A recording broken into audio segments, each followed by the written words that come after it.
Hi friends, Nani's tech news episode 42కి స్వాగతం. ఈరోజు news ఏంటనేది చకచక చూసేద్దాం. సో మొదటి న్యూస్ వచ్చేసరికి మనకి మైక్రోస్కోప్ సంబంధించింది.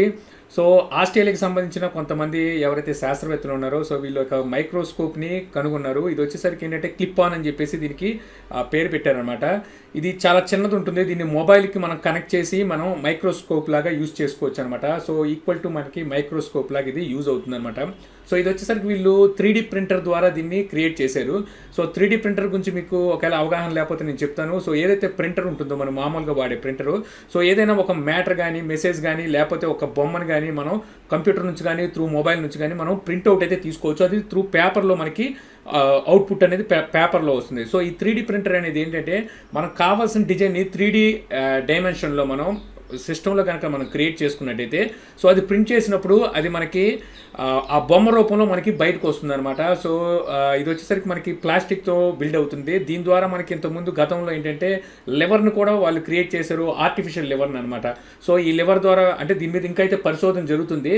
సో డాక్టర్స్ అయితే దీని ద్వారా లివర్ని తయారు చేశారు, తర్వాత చెవుని తయారు చేశారు, నోస్ని. సో ఇలా కొన్ని బాడీకి సంబంధించిన ఆర్టిఫిషియల్ అవయవాలను కూడా దీని ద్వారా తయారు చేశారు. త్వరలో అంటే ఇంకొన్నాళ్ళు పట్టిద్ది అనుకోండి. సో త్వరలో మనకి ఈ కైండ్ ఆఫ్ ఆర్టిఫిషియల్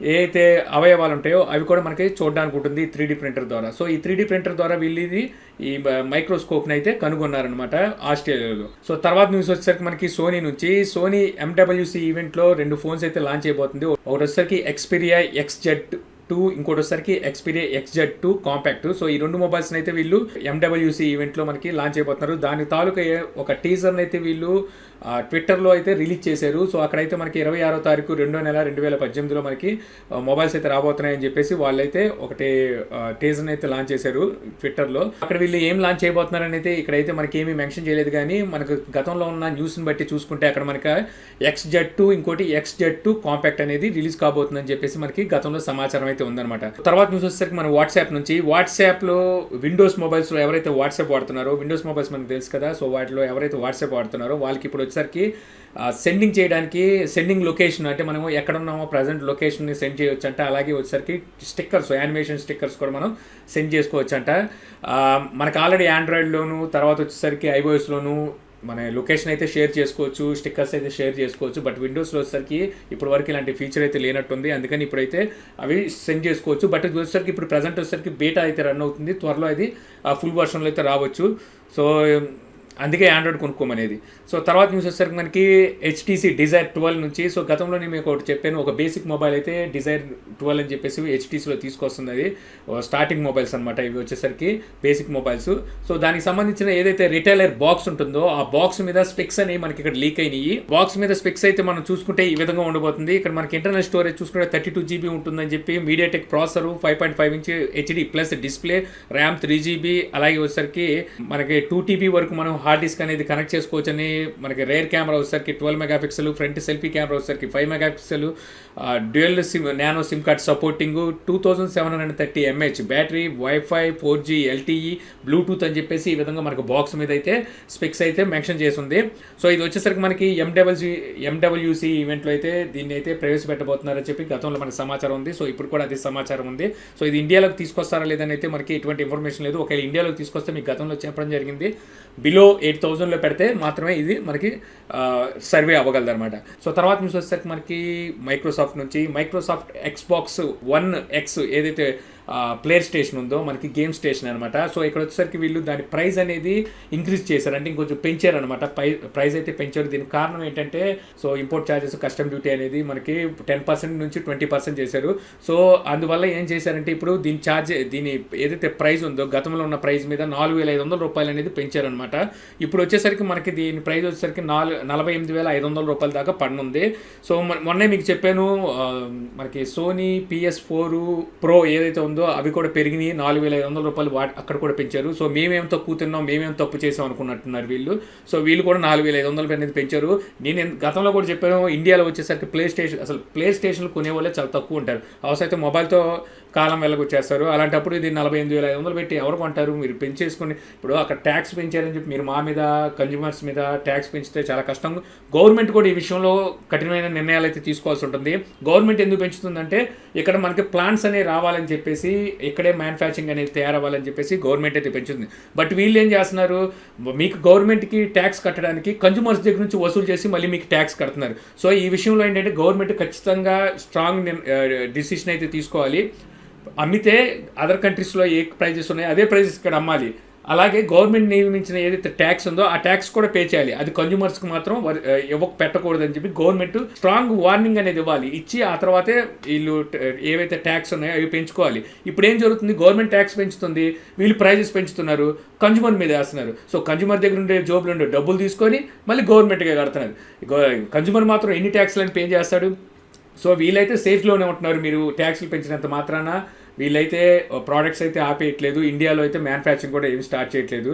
సో ఇలాంటి ఏమైనా పెడితేనే వీళ్ళు ఇండియాలో అయితే ప్లాంట్స్ అయితే పెట్టగలరు. మీరు ఇలాగా పెంచేసినప్పుడల్లా వీళ్ళు మా దగ్గర నుంచి వసూలు చేసి మీకు ఇచ్చినంత కాలం వీళ్ళు ప్లాంట్స్ అయితే ఐడియాలోకే రావన్నమాట. తర్వాత న్యూస్ వచ్చేసరికి మనకి ఇంటర్నెట్ స్పీడ్ గురించి. సో మొత్తం 77 దేశాల్లో ఇంటర్నెట్ స్పీడ్ని క్యాల్కులేట్ చేసిందంట లాస్ట్ ఇయర్, అంటే 2017లో. స్పీడ్ ఎలా ఉందని చెప్పేసి సర్వేలో మనకు వచ్చేసరికి ఇండియాలో స్పీడ్ అనేది చాలా తక్కువ ఉంది. 77 దేశాలు చూసుకుంటే లాస్ట్ పొజిషన్లో మనమే స్పీడ్లో ఉన్నామని చెప్పేసి ఇక్కడైతే న్యూస్ అయితే వస్తుంది.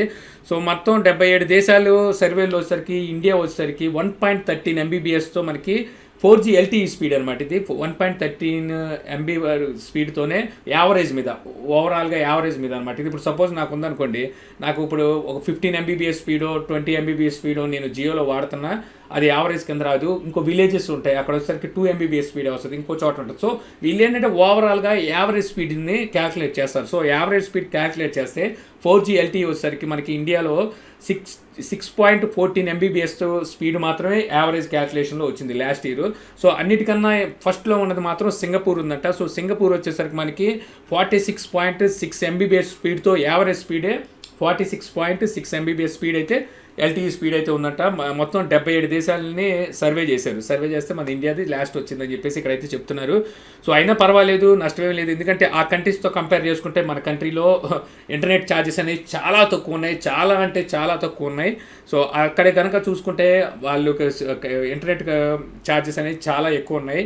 సో మనకి ఈ స్పీడ్ ఇచ్చినది పర్వాలేదు, ఛార్జెస్ పెంచకుండా ఉంటే చాలు అనమాట. తర్వాత న్యూస్ వచ్చేసరికి మనకి మళ్ళీ మైక్రోసాఫ్ట్ నుంచే. సో మైక్రోసాఫ్ట్ ఫోన్స్ ఏవైతే ఉన్నాయో అందులో 7.5, 8.0 ఏదైతే రన్ అవుతున్నాయో ఇంకో విండోస్, సో వాటికి వచ్చేసరికి పుష్ ఆన్ మెసేజెస్ వస్తాయి, పుష్ ఆన్ నోటిఫికేషన్స్ అనేది ఇకపై నుంచి రావన్నమాట, స్టాప్ చేయబోతుంది. ఇక నుంచి సర్వీసెస్ మైక్రోసాఫ్ట్ నుంచి ఎటువంటి సర్వీసెస్ అయితే ఉండవు. తర్వాత ఏదైతే 7.5, 8.0 ఈ రెండిట్లో మనకి హెల్ప్ అయితే ఉండదన్నమాట, అంటే ఎటువంటి అప్డేట్స్ అయితే ఉండవు వాటికి. గతంలో వచ్చేసరికి వాట్సాప్ కూడా అలాగే స్టాప్ చేశారు. సో ఇప్పుడు వచ్చేసరికి మనకి పుష్ ఆన్ నోటిఫికేషన్స్ కూడా మైక్రోసాఫ్ట్ 7.5 అలాగే 8.0 కూడా ఆప్ చేసేస్తున్నారు. సో చూడాలి, ఇంకా ముందు వచ్చేసరికి పూర్తిగా అన్నీ ఆప్ చేసేస్తారు అనుకుంటా. ఎందుకంటే వీళ్ళు ఫోన్ని అప్డేట్ చేసుకోవాలని చెప్పేసి వీళ్ళు కోరుతున్నట్టున్నారు. బట్ వచ్చేసరికి మైక్రోసాఫ్ట్ విండోస్ ఏదైతే ఉందో, సో విండోస్ మొబైల్స్ అంత బాగోవు అసలు. మనకి సరైన అప్లికేషన్ దొరకవు, సరైన డెవలప్మెంట్స్ ఉండవు, సరైన అప్డేట్స్ ఉండవు. సో ఎక్కడ చూసినా సరే సరిగ్గా మొబైల్ అయితే ఉండదు. చూడడానికి అయితే బిల్డ్ క్వాలిటీ బాగుంటుంది కానీ బట్ వచ్చేసరికి మన యూజేజ్లో మాత్రం అంత యూజర్ ఫ్రెండ్లీగా అయితే ఉండదన్నమాట. తర్వాత న్యూస్ వచ్చేసరికి మనకి సోనీ నుంచి సోనీ ఎక్స్పీరియా XZ2 ఇందాక మనం మాట్లాడుకున్నాం. సో అందులో కాంపాక్ట్ ఏదైతే మోడల్ ఉందో, సో ఆ కాంపాక్ట్ మోడల్కి సంబంధించిన ఒక ఇమేజ్ అనేది మనకి రివీల్ అయింది ఇక్కడ. సో అది వచ్చేసరికి ఏంటంటే మనకి మొబైల్ వచ్చేసరికి మనకి బాటమ్ సైడ్ డౌన్లో వచ్చేసరికి బొద్దు షేప్లో ఉండబోతుందని చెప్పేసి మనకి ఇక్కడ చూపిస్తున్నారు.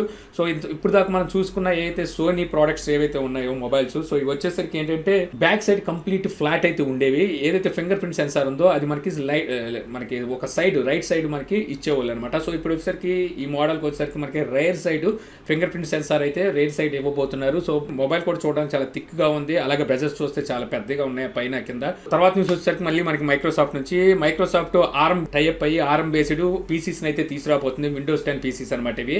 సో ఇవి వచ్చేసరికి ఏంటంటే చాలా లిమిటెడ్ యాప్స్ని సపోర్ట్ చేస్తాయి, చాలా లిమిటెడ్ యాప్స్ని, గేమ్స్ని, సో చాలా వరకు లిమిటెడ్గానే ఇవి సపోర్ట్ అయితే చేస్తాయంట. బట్ ఈ కైండ్ ఆఫ్ ఎందుకు తీసుకొస్తున్నారు అనేది నాకైతే ఐడియా లేదు, కానీ అంటే లో ప్రైస్లో తీసుకురావడానికి అయితే ఇవి తీసుకొచ్చారేమో అని మనకి ఇక్కడ అర్థమవుతుంది. ఇందులో వచ్చేసరికి మనకి 64-బిట్ ఏదైతే యాప్స్ ఉన్నాయో సో అవైతే ఇక్కడ మనకి సపోర్ట్ చేయమంట. అంటే నేను అనుకోవడం ఏంటంటే ఆండ్రాయిడ్ గో ఎడిషన్ ఎలాగైతే తీసుకొచ్చారో లైట్ ఎడిషన్, సో ఆ కైండ్ ఆఫ్లో వీళ్ళు ఇక్కడ ఇది తీసుకొస్తున్నారేమో అని చెప్పి మనకి అర్థమవుతుంది. సో ఇక్కడ వచ్చేసరికి వీళ్ళు ఈ పీసీస్ వచ్చేసరికి మనకి ఆసూస్, లెనోవో, హెచ్పి సో వీటితో పాటు టైఅప్ అయితే ఈ పీసీస్ అయితే తీసుకురాబోతున్నారని ఇక్కడైతే న్యూస్ అయితే ఉందన్నమాట. సో చూద్దాం వచ్చిన తర్వాత ఇవి ఎలా పర్ఫామ్ చేస్తాయని. తర్వాత న్యూస్ వచ్చేసరికి మనకి సామ్సంగ్ నుండి సామ్సంగ్ వరల్డ్లోనే హై కెపాసిటర్ ఎస్ఎస్డి హార్డ్ డిస్క్ని అయితే ఇక్కడ వీళ్ళు ప్రవేశపెట్టబోతున్నారు. దీని కెపాసిటీ చూసుకుంటే మనకి 32 TB అంట. సో 32 TB అంటే మామూలు విషయం కాదు. 32 TB ఎస్ఎస్డి అంటే అసలు స్పీడ్ అయితే అద్భుతంగా ఉంటుంది, మనం చెప్పవసరం లేదు. బట్ వచ్చేసరికి 32 TB ఎస్ఎస్డి అంటే ప్రైస్ ఎంత ఉంటుంది, లక్షల్లో ఉండొచ్చు నాకు తెలిసి. ఎందుకంటే 250 GB ఎస్ఎస్డి తీసుకోవాలంటే 8,000 9,000 ఉంది శాంసంగ్లో చూసుకుంటే. అలాంటిది 32 TB అంటే చాలా ఎక్కువ ఉంటుంది. సో తర్వాత న్యూస్ వచ్చేసరికి మనకి వొడాఫోన్ నుంచి. సో వొడాఫోన్ అయితే ఇక్కడ 2 ప్లాన్స్ తీసుకొచ్చింది, అందులో ఒకటి కామెడీ తీసుకొచ్చింది. 2 ప్లాన్స్లో ముందు ఒక ప్లాన్ అయితే చెప్పుకుందాం. ఒకటి వచ్చేసరికి 158 రూపీస్ అనమాట ప్లాన్ వచ్చేసరికి. ఇక్కడ వచ్చేసరికి మనకి 28 డేస్ మనకి వ్యాలిడిటీ ఉంటుంది. రోమింగ్, అవుట్ గోయింగ్ ఏదైతే కంప్లీట్ మనకి ఎలాగైతే అన్ని ఇస్తున్నాయో ఫ్రీగా అలా ఫ్రీగా ఉంటుంది. డైలీ 1 GB చెప్పిన మనకి 28 డేస్ డేటా కూడా మనకి ఫ్రీ అనేది ఉంటుందన్నమాట. సో ఇంకో కామెడీ ఇప్పుడు తెచ్చింది ఏంటంటే కామెడీ అనమాట. ఈ కామెడీ ఏంటంటే 151 రూపీస్ ప్యాకేజ్ అనమాట. సో ఇందులో మనం చెప్పుకుంది 158 కదా. సో ఇక్కడ వచ్చేసరికి 151 రూపీస్ది ఇంకో ప్లాన్ తీసుకొచ్చింది. ఇక్కడ వచ్చేసరికి ఏంటంటే సేమ్ మళ్ళీ మనకి అన్నీ అలాగే ఫ్రీగానే ఉంటాయి. బట్ ఏదైతే డేటా ఉందో డేటా వచ్చేసరికి 28 డేస్ వ్యాలిడిటీ ఉంటుంది. 28 డేస్కి 1 GB వేస్తారనమాట. అంటే పర్ డే 1 GB ఇవ్వట్లేదు. 28 డేస్కి గాను 1 GB డేటా అనేది ఇస్తారు. సో ఈ 1 GB డేటాను మనం 28 డేస్ వాడుకోవాలంట. సో కామెడీగా లేదు, ఎందుకంటే 158 రూపీస్కి ఏమో డైలీ 1 GB ఇచ్చి ఏదైతే 151 రూపీస్ ఉందో దీనికి వచ్చేసరికి 28 డేస్కి గాను 1 GB ఇస్తుందంట. సో ఇది చాలా కామెడీగా ఉంది. ఇస్తే 500 MB డైలీ ఇచ్చిందంటే ఓకే అనుకోవచ్చు. ఓన్లీ 7 రూపీస్ వేరియేషన్లో వీళ్ళు ఇక్కడేమో 28 GB ఇస్తున్నారు, అక్కడేమో 1 GB ఇస్తున్నారు అనమాట. సో ఇదైతే కామెడీగానే ఉంది. మళ్ళీ ఏమనుకొని ఇది ప్రవేశపెట్టారో, అంటే 7 రూపాయలు కూడా లేని వాళ్ళు ఉంటారు, అందువల్ల ఈ ప్లాన్ వేసుకుంటారని వీళ్ళు అనుకున్నారు. నాకైతే అర్థం కాలేదు. సో ఇంత ఫ్రెండ్స్, ఈ రోజు నాకు ఇంట్రెస్టింగ్ అనిపించిన న్యూస్. ఈ వీడియో మీకు నచ్చింది అనుకుంటున్నాను. వీడియో కనుక మీకు నచ్చినట్లయితే లైక్ చేసి షేర్ చేయగలరు. అలా యూట్యూబ్లో మా ఛానల్ని సబ్స్క్రైబ్ చేయకపోతే కింద మన ఛానల్ ఐకాన్ ఉంటుంది. సో దాన్ని క్లిక్ చేసి సబ్స్క్రైబ్ చేయగలరు. అలా మీ సలహా సందేహాలు కింద కామెంట్ బాక్స్లో ఇవ్వగలరు. Thank you for watching. జై హింద్.